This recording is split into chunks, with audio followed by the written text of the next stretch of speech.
ओम शांति। आज 24 मई 2021 की साकार मुरली। आज बाबा ने कहा, मीठे बच्चे, तुमने रावण की मत पर बाप की गलानी की तो भारत कौड़ी तुल्य बना। अब उसे पहचान कर याद करो तो धनवान बन जाएंगे।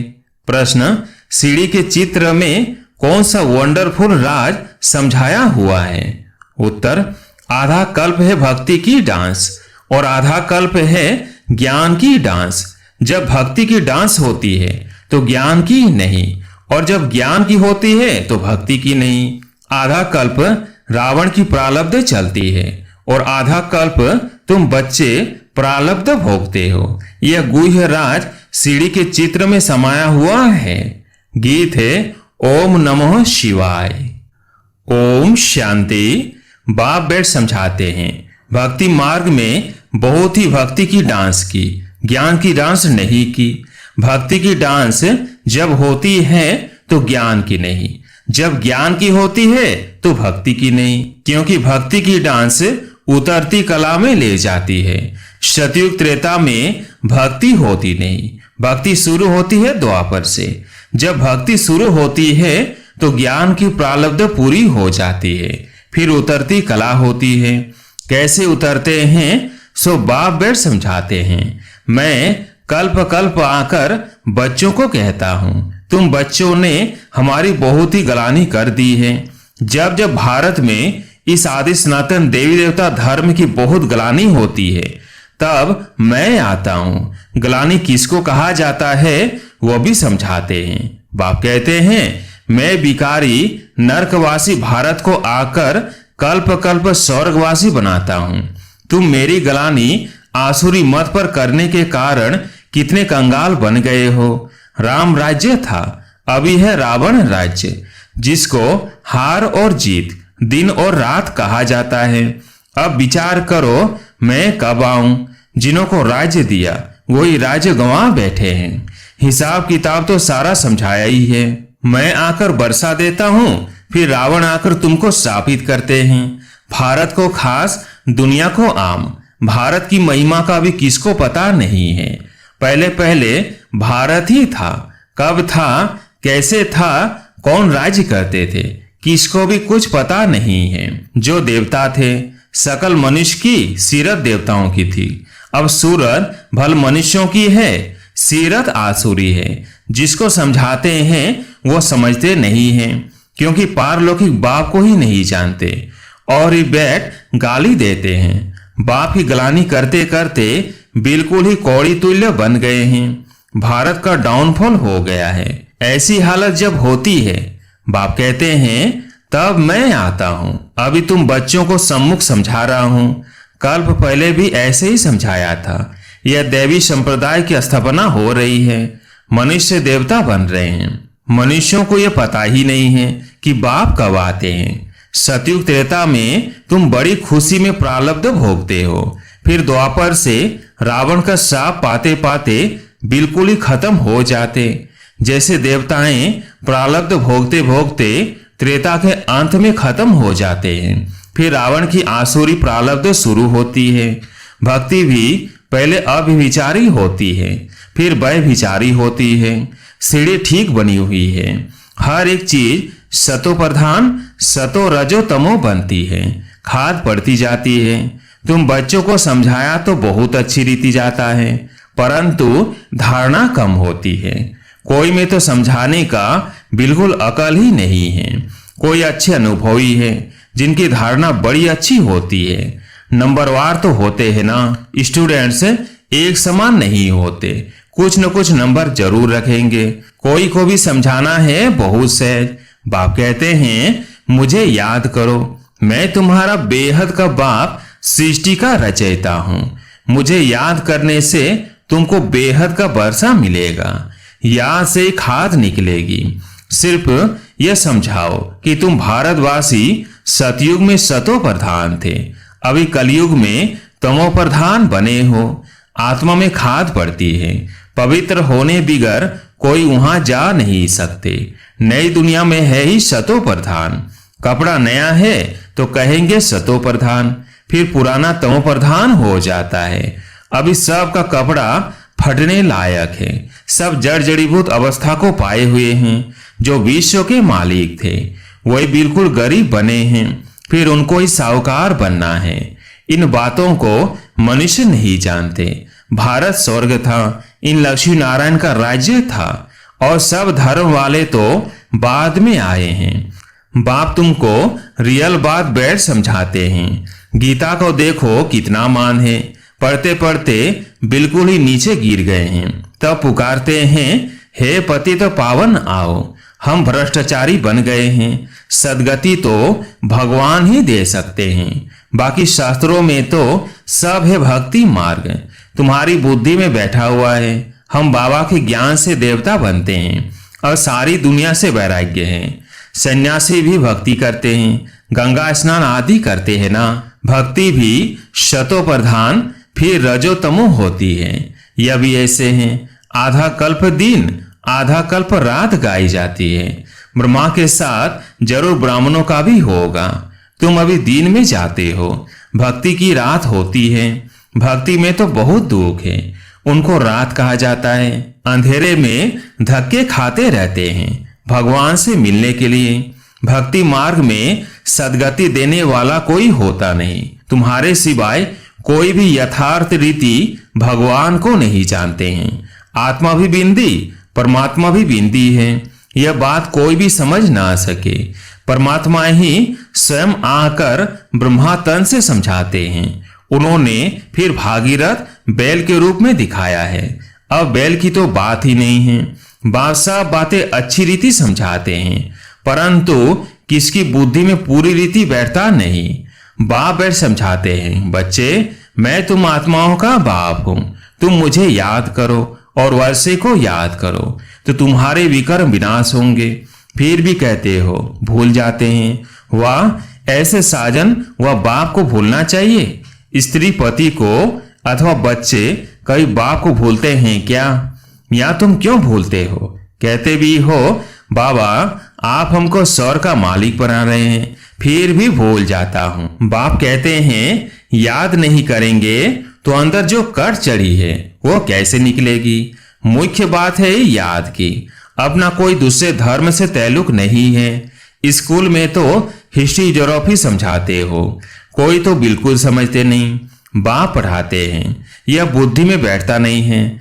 अच्छा, बाप और वर्षा तो याद करो कि अभी भूल जाते हो। जिसके लिए आधा कल्प से भक्ति करते आए उस बाबा को याद नहीं करते। तुम बच्चों की बुद्धि में है अब हम ये शरीर छोड़ राजाई में जाएंगे, ये अंतिम जन्म है।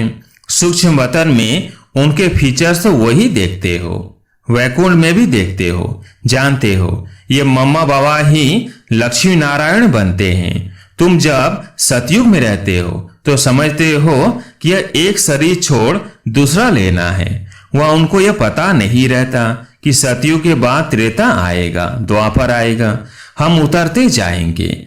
ज्ञान की बात नहीं रहती है, पुनर्जन्म लेते रहते हैं। वह आत्म अभिमानी रहते हैं, फिर आत्म अभिमानी से देह अभिमानी बन जाते हैं। यह नॉलेज सिर्फ तुम ब्राह्मणों को है और कोई के पास नहीं है। यह ज्ञान ज्ञानेश्वर जो ज्ञान का सागर बाप है वही सुनाते हैं। जरूर ब्रह्मा के बच्चे ब्राह्मणों को ही सुनाएंगे।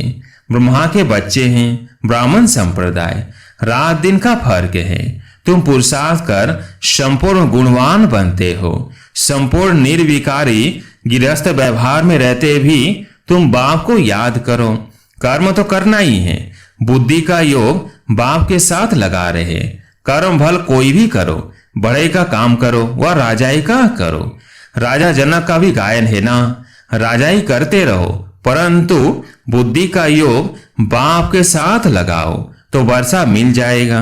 बाप कहते हैं मन मना भव, मामेकम याद करो। शिव बाबा कहते हैं सिर्फ शिव कहने से लिंग याद आएगा, और तो सबके शरीर का नाम लिया जाता है, पाठ शरीर से बजाते हैं। अभी तुमको आत्म अभिमानी बनाया जाता है जो आधा कल्प चलता है। इस समय सभी है देह अभिमान में, वहां आत्म अभिमानी होंगे। यथा राजा रानी तथा प्रजा, आयु तो सबकी बड़ी होती है। या सबकी आयु कम है, तो बाप सम्मुख बैठ बच्चों को कितना अच्छी रीति समझाते हैं। हे आत्माओं, क्योंकि आत्मा ज्ञान लेती है, धारणा आत्मा में होती है। बाबा को शरीर तो है नहीं, आत्मा में सारा ज्ञान है। आत्मा भी स्टार है, बाबा भी स्टार है। वह पुनर्जन्म नहीं लेते हैं, आत्माएं पुनर्जन्म लेती है। इसलिए बाबा ने काम दिया था कि परमात्मा की महिमा और बच्चे की महिमा लेकर आओ। दोनों की अलग अलग है। श्री कृष्ण की अलग महिमा है, वह साकार और वह निराकार। इतना गुणवान किसने बनाया? जरूर कहेंगे परमात्मा ने बनाया। इस समय तुम ईश्वरीय संप्रदाय हो, तुमको बाप सिखला रहे हैं, पीछे फिर प्रारब्ध भोगते हैं। सतयुग में तो कोई नहीं सिखलाएंगे, भक्ति माँ की सामग्री ही खत्म हो जाती है। इस दुनिया से वैराग्य भी चाहिए, अर्थात देह सहित देह के सब संबंध छोड़ अपने को अशरीरी आत्मा समझना है। नंगे आए थे, नंगे जाना है। यह पुरानी दुनिया खलास हो जानी है। हम सब नई दुनिया में जाने वाले हैं। बस यह याद की मेहनत करते रहो, इसमें ही फेल होते हैं। याद करते नहीं हैं, समझने के लिए आते हैं, उनको भी यही समझाना है। शिव बाबा ब्रह्मा द्वारा कहते हैं कि मुझे याद करो तो याद से तुम्हारी खाद निकल जाएगी, तुम विष्णुपुरी के मालिक बन जाएंगे। विष्णुपुरी स्वर्गपुरी है, तो जितना हो सके बाप को याद करो।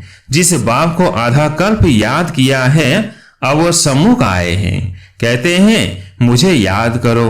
उनको कोई भी जानते नहीं, खुद आकर अपना परिचय देते हैं। मैं जो हूं, जैसा हूं, ऐसा कोई बिरला जानते और निश्चय करते हैं। निश्चय कर लेते हैं तो पुरुषार्थ कर वर्षा पा लेते हैं। शिव बाबा कहते हैं मुझे याद करने से ही तुम्हारे विकर्म विनाश होंगे और तुम पवित्र बन पवित्र दुनिया के मालिक बनेंगे।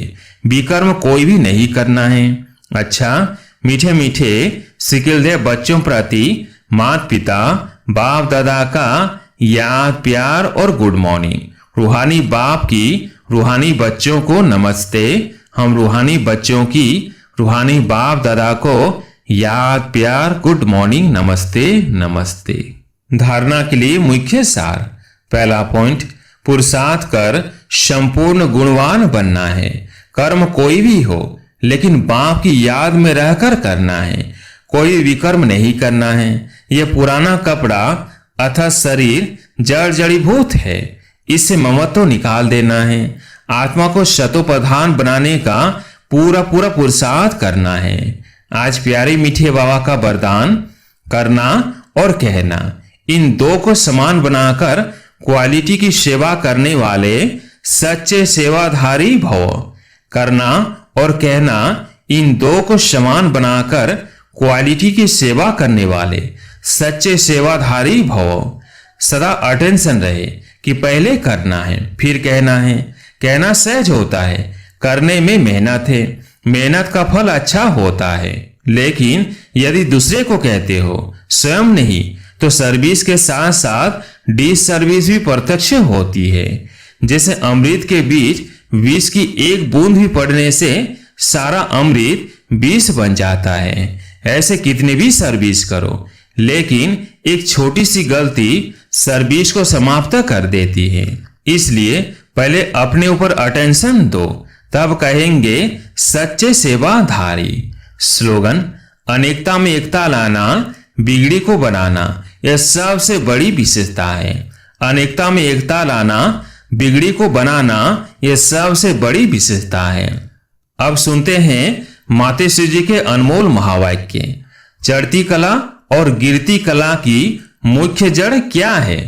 बहुत मनुष्य यह प्रश्न पूछते हैं कि जब इतना पुरुषार्थ कर जीवन मुक्ति पद को पाते हैं, तो फिर वहां क्या कारण बनता जो हम नीचे गिरते हैं? भला हम कहते हैं कि हार और जीत का खेल है। इसमें चढ़ती कला और उतरती कला होने का भी कोई कारण जरूर है, जिस कारण के आधार पर यह खेल चलता है। जैसे पुरुषार्थ से हम चढ़ रहे हैं, वैसे गिरने का भी कारण जरूर है। अब कारण भी कोई बड़ा नहीं है, जरा सी भूल है। जैसे परमात्मा कहता है मुझे याद करो तो मैं तुमको मुक्ति जीवन मुक्ति पद दूंगा। वैसे ही जब बॉडी कॉन्शियस हो परमात्मा को भूलते हैं तो गिरते हैं, फिर वाम मार्ग में चले जाते हैं, फिर 5 विकारों में फंसने से दुख उठाते हैं। तो ये हुआ अपना दोष, ना कि रचता का दोष है। लोग कहते हैं दुख सुख परमात्मा ही देता है, यह कहना बिल्कुल रॉन्ग है। बाबा सुख रचता है, ना कि दुख रचता। बाकी हम श्रेष्ठ कर्म से सुख उठाते हैं और भ्रष्ट कर्म से दुख भोगते हैं।